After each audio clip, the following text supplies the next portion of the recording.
Tuesday morning.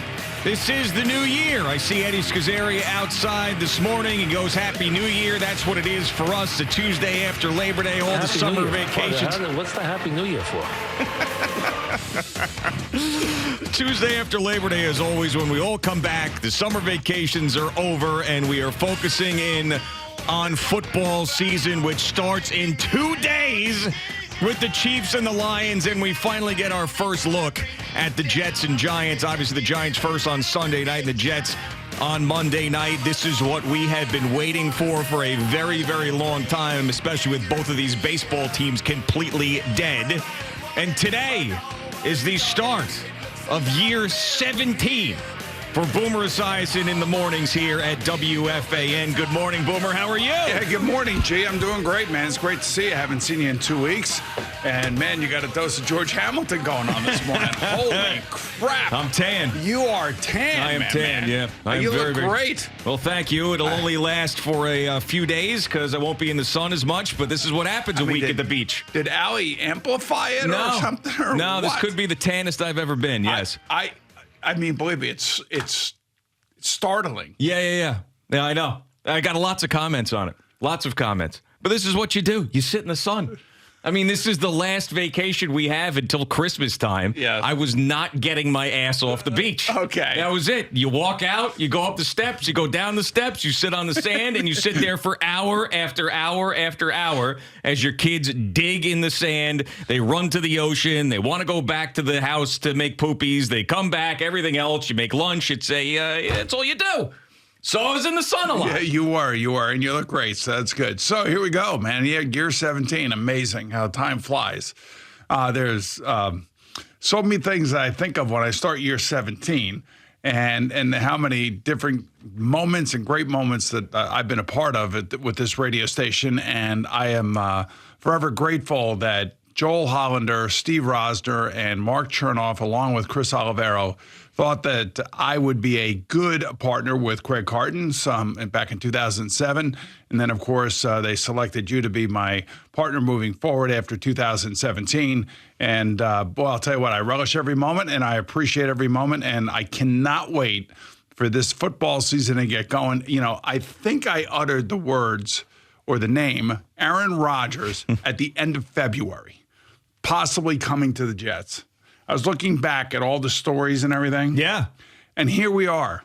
Here we are in September now. Finally, after Aaron has indulged himself in every aspect of the New York scene, whether it be the U.S. Open, whether it be Broadway, the Met Gala, the Knick game, the Ranger game. I'm sure he's been to a Yankee or Met game. I don't know if he's thrown out the first pitch at any of those games or was asked to. But he has basically soaked the whole thing in, and here we are, as he has sucked the entire air out of the NFL and the storylines for all of these teams in the offseason because he is the story. Yeah, and we still have to wait until Monday night. I was driving and I said, finally, it's here. You get to see Aaron Rodgers in a regular season game. I'm like, oh, God, we got to wait. It's still only Tuesday still. When you get closer and closer, it seems even farther away. Every day seems so long when you want to see the debut of this team. And you hear DJ Reed talking about how they're going to be the 85 Bears defense. They're going to be the Legion of Boom defense. So now the hype train goes up even more, and the haters out there get another morsel to chew on. Now, I don't know if this is a touch the money spot. You, of course, are the touch the money expert. I don't necessarily think that it is, because he's just basically confident about the defense. If he would have said, we're going to win the division, we're going to win the Super Bowl, that to me is a touch the money spot. What do you think about what DJ Reed said? I just think he's got confidence because he knows the players that are in that locker room with him. And I think he should have confidence. I mean, they're loaded. They're loaded on that side of the ball. Their defensive line is loaded. And being confident, he'll either look like a fool 18 weeks from now, or he's going to look like he knew exactly what he was talking about. And they had one of the better defenses in the NFL last year. And there's no reason to think at this moment right now, as we get into this season, that you would expect them to be any less. You would think that they would be better. And I think they're going to be better, too. And I think they're going to be better because their offense is going to be better. Their offense is going to put up points. And I would like it, for me anyway, they don't have to be the 85 Bears. I mean, that's a once-in-a-lifetime group. Maybe the 2000 Ravens are right there. Now, that's like once-in-a-lifetime group. The 49ers have been pecking at that. I feel like for the last 15 years, they've always had good defense when they've been good. But, if you just show up and do your job, like Bill Belichick always tells his players, just do your job. Don't worry about what anybody else is doing. Just do your job, and we're going to be fine.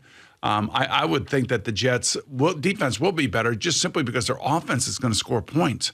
And I go back to 1988 with our team in Cincinnati. We got off to a 6-0 start, and our defense got a ton of turnovers early in the season. And we capitalized on those turnovers and scored touchdowns, not settling for field goals.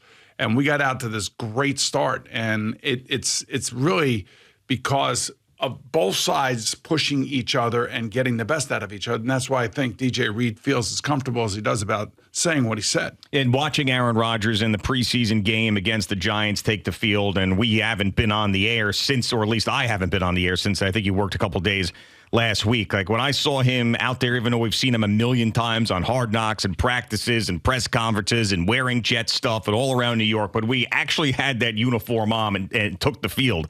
It was like, I still couldn't believe it. I still couldn't believe what I was watching. And I think that we're going to get that same feeling on Monday night against the Bills. And this is, it's a tough spot to say that it's a really, really important game because it's week one and we overreact so much in week one. But God, is this critical for the Jets? But if we come in here Sunday morning and the Giants have beaten the Cowboys, that will be something for the Giants because they've, I think they're like 1-12 in their last 13, and basically Dak Prescott owns them, much like Aaron Rodgers owned the Chicago Bears when he was with the Green Bay Packers. Both of these teams have enormous opening games, and it's not the end of the world if either one loses. But I always think like you want to get off to a good start, especially in your division, especially in your home stadium. Yeah, and the expectations are high for both teams. I think a little bit too high for the Giants, but. Well, what do you think the expectations are? Because their over-under win total is 7.5. Well, I think for them and their fans. I'm not talking about the Vegas numbers and all that other stuff. I'm just talking about for them and their fans. Okay. Their quarterback just readjusted his contract again to help out the team. Now, it's interesting because there's a lot of machinations that go on with the salary cap. And the salary cap, it's usually the top 51 that count up to a certain point. And then I think it's this Thursday. All 53 have to come in under the salary cap number. And that's one of the reasons why I think Daniel Jones readjusted his contract to give the Giants some flexibility to make sure that they were compliant with all the salary cap issues. I just wish the NFL would do this because there's this whole third quarterback controversy that they had to clean up. And they had to put out a press conference, basically making sure everybody understood what the third quarterback role is and how you can keep him on your roster. Well, he has to be a part of the 53-man roster. Remember, they only activate 47 players. So if he's on the 53-man roster, that means he could be player 48 on your roster. I don't know why they just don't let all 53 guys dress for the games. It's ridiculous. Yeah, it's a silly thing. You've been talking about this for years. Right. And what they should do is every team has to have 3 legitimate quarterbacks of the 53. Okay? 51, 52, and 53. The other 50, you could just say split it. You could say, if you wanted to say a certain amount of defensive players, a certain amount of offensive players, and then your 3 specialists. I mean, so you're talking about 3 quarterbacks and 3 specialists. That's 56 players. 6 players out of the 53. Now you're talking about 47 active players. What? I don't know why they just don't do that. Yeah, well, let's hope that neither the Jets or the Giants have to worry about this year because they've got 2 quarterbacks, one who just got paid a massive amount of money after a really, really good season last year and a great playoff game before getting kind of tossed around by the Philadelphia Eagles and, of course, Aaron Rodgers. You don't want to see Tyrod Taylor or Zach Wilson this year. And you certainly don't want to see a third-string quarterback either. Right, so I go back to my point. I don't care what Las Vegas says in regards to the expectations, because they're real. I mean, the fans are emotional. We're emotional about our teams. And I know this for a fact, as the NHL gets started here in about a month, I don't. I see win totals. I see where people think my team is, and I'm emotional about that. I get pissed off. So I can totally understand. If you were a Giant fan and you saw that 7.5, and you say, wait a minute, time out. We were in the playoffs last year. Our quarterback ascended. We added pieces around him. Our offensive line should be good. Saquon Barkley is healthy. Our defense should be vastly improved. I mean, why are we saying 7.5? The coach and the coaching staff are really good. Yeah, I think the answer to that is why it's 7.5 is like the schedule is the big thing. That and to me, the schedule could be very overrated or it could be spot on. We could be looking at these teams and they turn out exactly the way that we expected them to, but most of the time that does not happen. And there's games in there that you think are much tougher than they end up being. But that's really the answer why is last year they had one of the easiest schedules in football. And this time we were as it turned out moving along the season. Right. So this year it feels different, but yeah, I don't know. I guess that Vegas looks at the Giants last year as more of a fluky situation where most of us don't. I don't know. I don't believe that you do.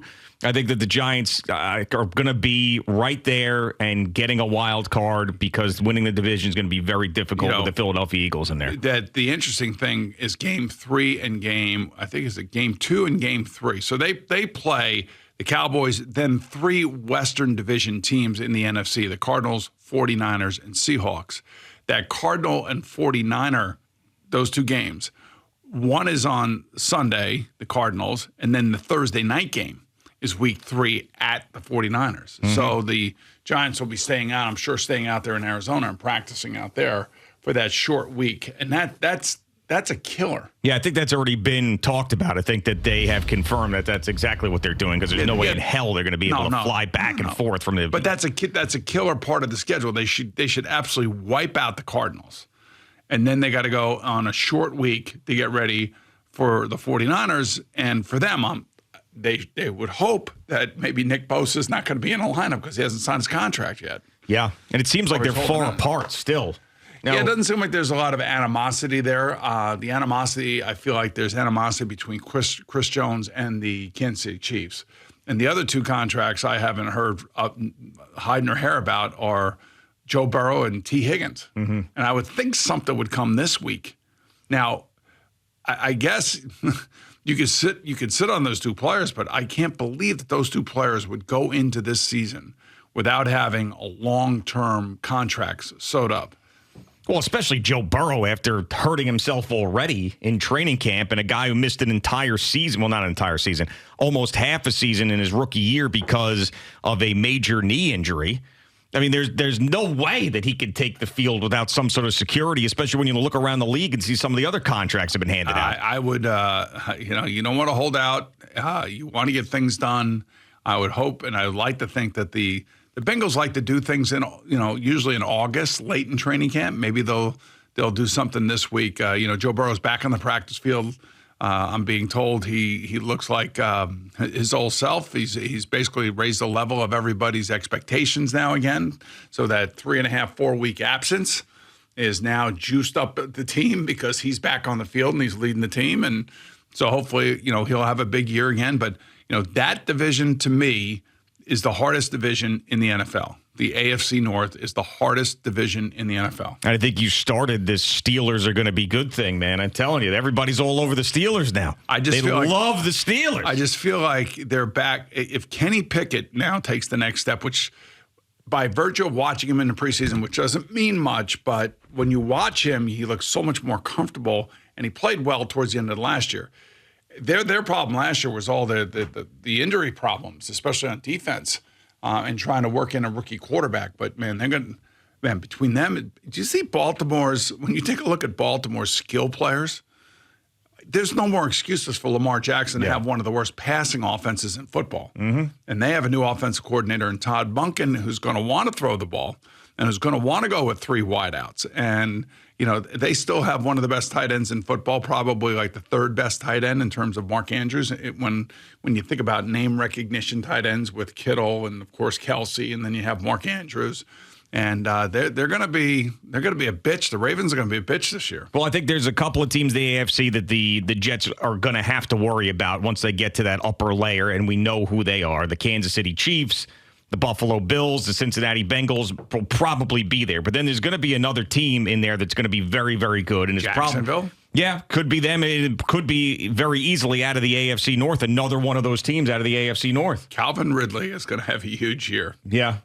coming off that suspension. He's coming off that suspension, and he's now with Jacksonville. And, it was a great trade by Jacksonville, bringing him in after his suspension and everything. And he is supposedly fit in perfectly down in Jacksonville. I mean, you go up and down the AFC, it's a loaded conference. It really is. We've been talking about it for months and months and months now. But now that we hear, even guys like, when I think of New England, so New England plays Philadelphia this weekend, and they're at home and they're honoring Tom Brady and the whole thing.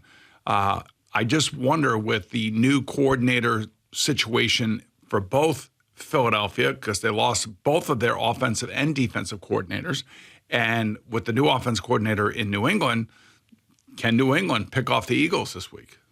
No, I think that I think New England's going to stink. I think they're going to be really bad. Well, they had a top 5 defense last year. I understand. I don't like Mac Jones. And they had one of the worst offenses. And Mac Jones was hurt probably for about 6 to 8 weeks out of the year last year. I mean, then the rest of that division, I think, is much better on paper.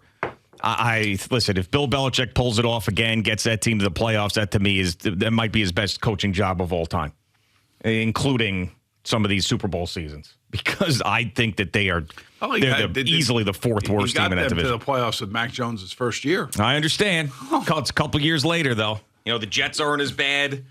I mean, obviously, the Dolphins aren't as bad. Jets are loaded. Dolphins are loaded. Yeah.